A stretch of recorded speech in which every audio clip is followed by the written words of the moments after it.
Uma guerra não é vencida apenas pelas armas e soldados, mas também pela indústria, estrutura e logística. E um dos maiores desafios sempre é abastecer soldados e equipamentos. Na Segunda Guerra, os aliados venceram essa batalha.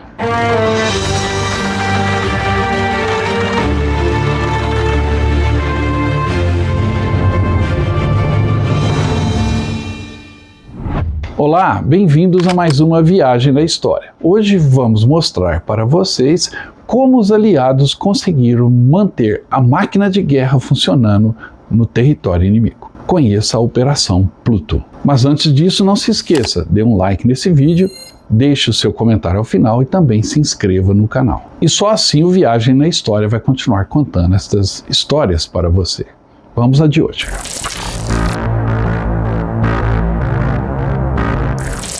A logística na guerra é tudo.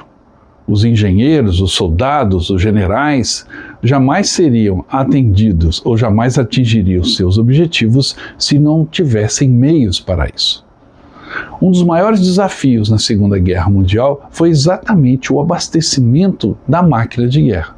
Os alemães que o digam, ao final, seus tanques modernos, seus aviões ultramodernos, inclusive a jato, não puderam funcionar por falta de combustível. O combustível numa guerra é como o sangue no corpo humano, é vital para que tudo funcione.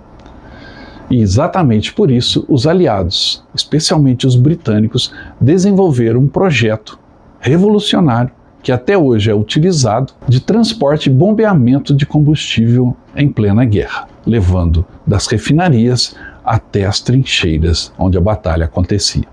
Esta operação foi decisiva para o desfecho da Segunda Guerra Mundial. Vamos conhecê-la melhor.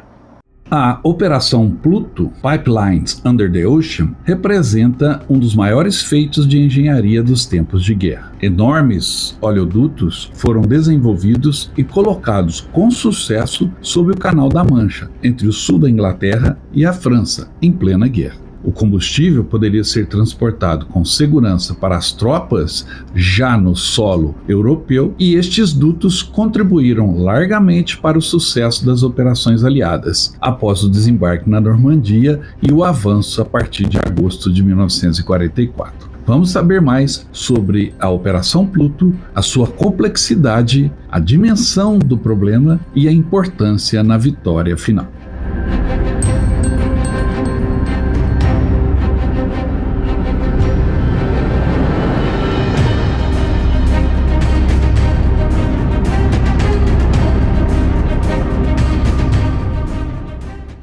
O primeiro desafio desse projeto era exatamente o segredo: construir todo o oleoduto, o sistema revolucionário de dutos, de canos que levavam, os pipelines que levavam o combustível até a frente de batalha, e fazer tudo isso em segredo.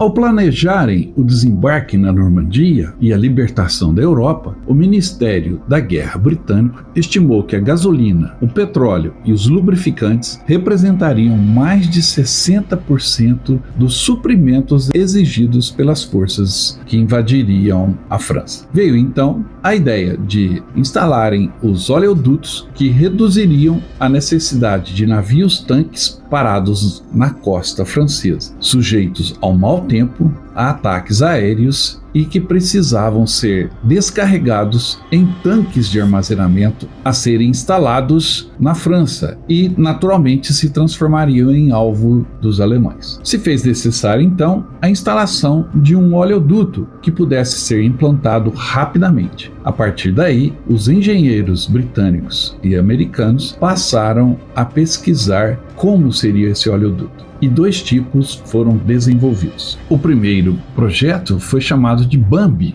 e não teve muito sucesso. A implantação desse sistema começou em 12 de agosto de 1944, mas conseguiu entregar apenas 3.300 toneladas, entre 22 de setembro de 1944 até 4 de outubro, quando foi encerrado. Entrou então em operação um novo sistema chamado de Dumbo, que ia de Kent, na costa britânica, até Boulogne, na região de Pas de Calais, na França. O grande segredo para o sucesso dessa operação era a flexibilidade e a durabilidade do tubo que conduziria o combustível. E este tubo foi desenvolvido pela Siemens Brothers em conjunto com o Laboratório Nacional de Física na Inglaterra, com base em um cabo telegráfico submarino já existente. Neste sistema, o tubo interno teria 5 centímetros de diâmetro, por onde passaria o combustível. Mas para resistir à pressão da água e também ser maleável, o tubo principal, que era feito de chumbo, foi circundado por uma camada de asfalto e papel impregnado com resina vinilita. Uma fita de aço enrolada em torno disso daria resistência e flexibilidade, seguido de uma camada de fita de juta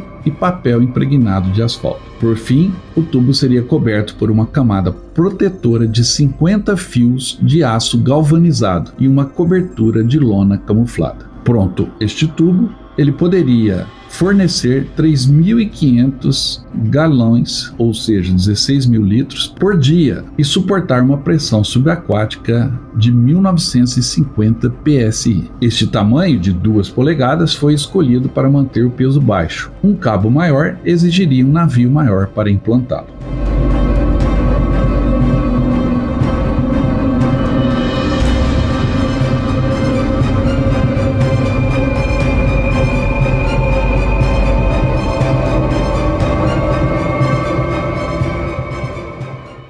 Após a invenção e aperfeiçoamento destes dutos que conduziriam todo o combustível para a frente de batalha, veio então o processo de implantação. Não era só desenvolver o duto eficiente para o transporte do combustível, era também importante levá-lo até o local. Para isso, teriam que cruzar o Canal da Mancha.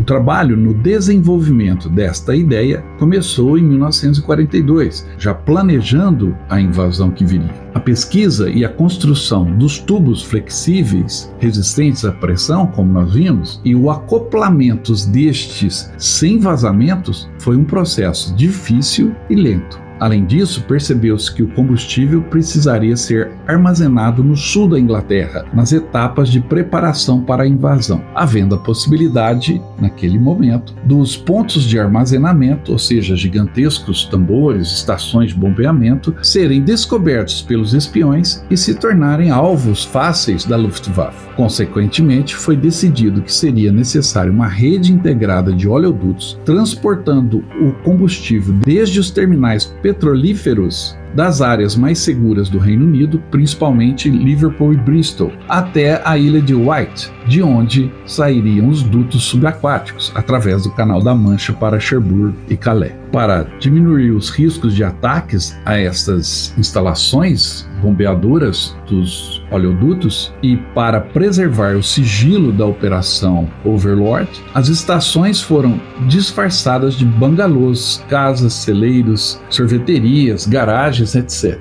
Tudo para disfarçar a ligação deste duto com a refinaria de origem e, consequentemente, a descoberta desse sistema pelos alemães. A instalação desse oleoduto até chegar ao ponto de imersão no Canal da Mancha sofreu atrasos ao longo de sua instalação, diante desta necessidade de segredo e disfarce. O sistema Pluto só ficou operacional em 12 de agosto de 1944, mais de um mês após o desembarque na Normandia. Até então, todo o combustível era transportado em navios dentro de latas e levados de caminhão através do Red Ball Express, acompanhando o avanço da frente de combate, onde o combustível era a principal arma.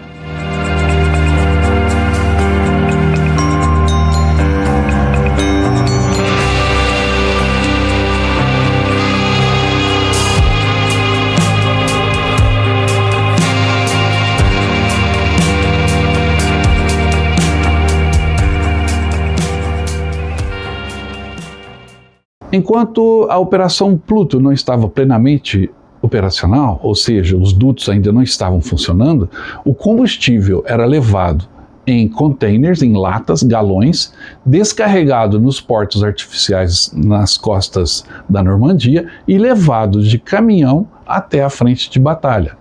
Esse transporte arriscado e perigoso não levava apenas o combustível, mas também armamento, munição, alimentação, o que os soldados na frente de batalha precisavam. Era o Red Ball Express, outra organização engenhosa que manteve a máquina de guerra aliada em ação. Esse sistema, iniciado em agosto de 44, com a ruptura das linhas alemãs, iniciou-se através de um avanço apressado até o rio Sena, pois as forças americanas estavam em perseguição ao 7º Exército Alemão. Logo, os planos aliados foram alterados, pois o 12º Grupamento de Exército Americano, comandado pelo general Omar Bradley, esperava ultrapassar o exército alemão e prendê-lo entre o rio Sena e a Normandia, a exemplo do que havia acontecido no Bolsão de Falaise, na Normandia. Então, existiam 28 divisões americanas necessitando de entregas diárias de suprimentos. Eram mercadorias como essas que os caminhões do Red Ball Express transportavam. Elas eram carregadas nos caminhões que ficavam transbordando com a carga e eram ansiosamente aguardados pelos soldados na frente de batalha. O Red Ball Express foi uma operação gigantesca, importante e decisiva, pois o volume de mercadorias, o volume da produção industrial desaguada na frente de batalha é que decidiu a guerra, e não o volume de balas ou projéteis. Durante essas ofensivas, cada divisão consumia cerca de 750 toneladas por dia, totalizando 21 mil toneladas diárias de equipamento e material. Esse sistema chegou a contar com 5.958 caminhões, transportando cerca de 12.500 toneladas de suprimentos todos os dias. Cada caminhão tinha 2 motoristas e eram especialmente reforçados. Soldados de várias divisões fisicamente capazes que não desempenhavam funções críticas em suas unidades foram designados como motoristas. Oficialmente, só comboios de 5 ou mais caminhões eram permitidos, escoltados por um jipe na frente e outro atrás. Os caminhões eram numerados de acordo com sua posição relativa na fileira e deveriam dirigir a 30 metros de distância um do outro. Em realidade, era comum que os caminhões partissem sozinhos de Cherbourg assim que fossem carregados. Tamanha era a necessidade dos produtos. Também era comum que se desativassem os controladores da velocidade dos caminhões, que limitava essa velocidade a 90 km por hora. Realmente era um expresso.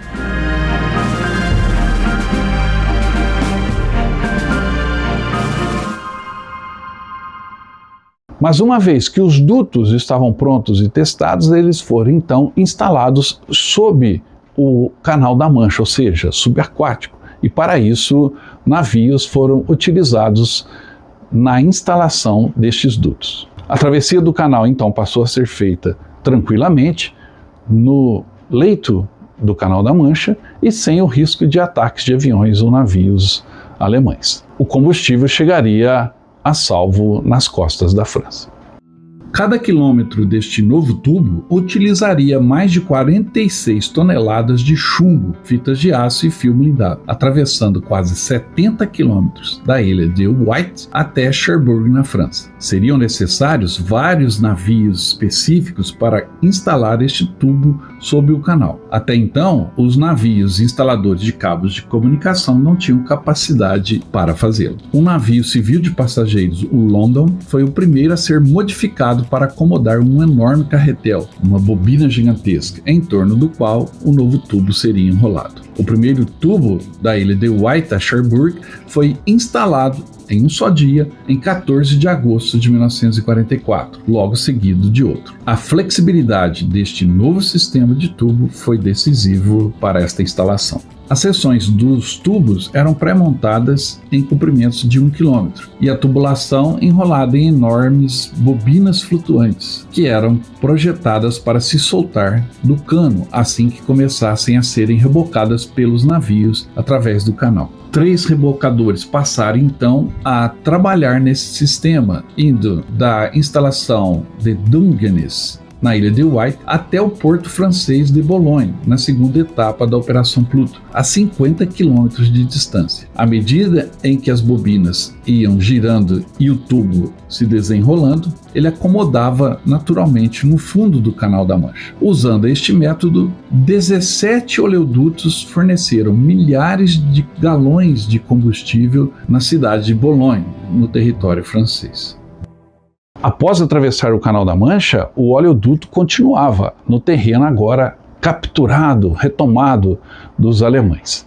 Estes oleodutos, em alguns lugares, especialmente na Inglaterra, ainda são visíveis. São marcas dessas artérias tão vitais para os aliados, pois o abastecimento constante dos equipamentos de guerra foram a chave para a vitória contra os alemães.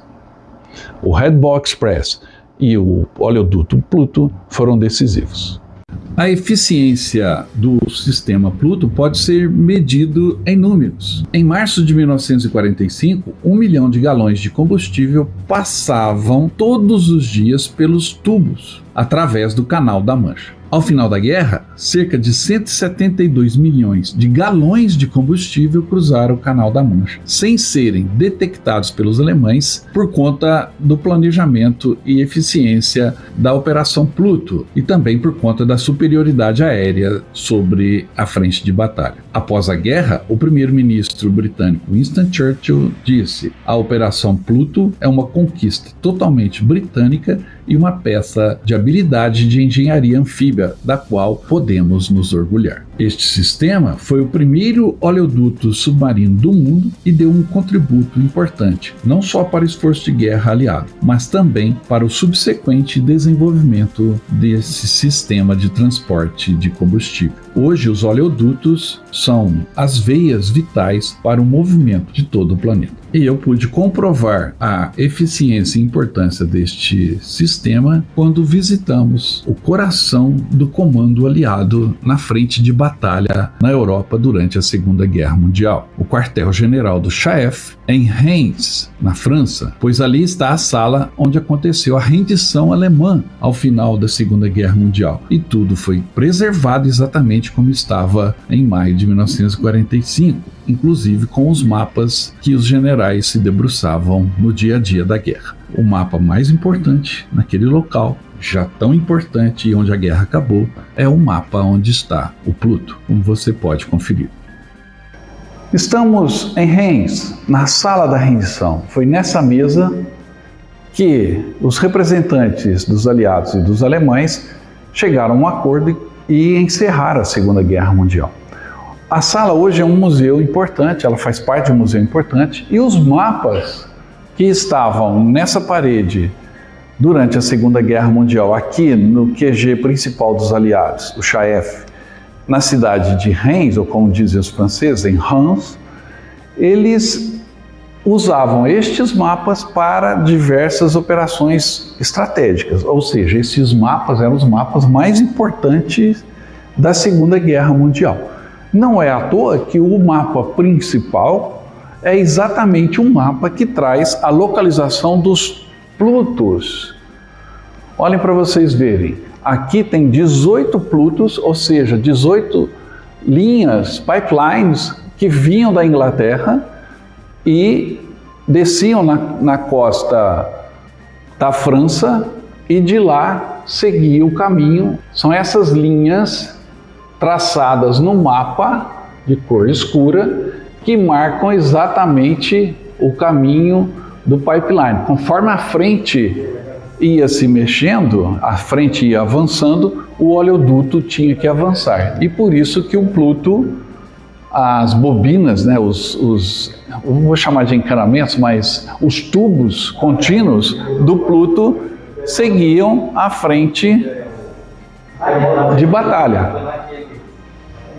Não é à toa que esse mapa tão importante está nessa sala, mais importante ainda. O combustível era uma arma decisiva na guerra.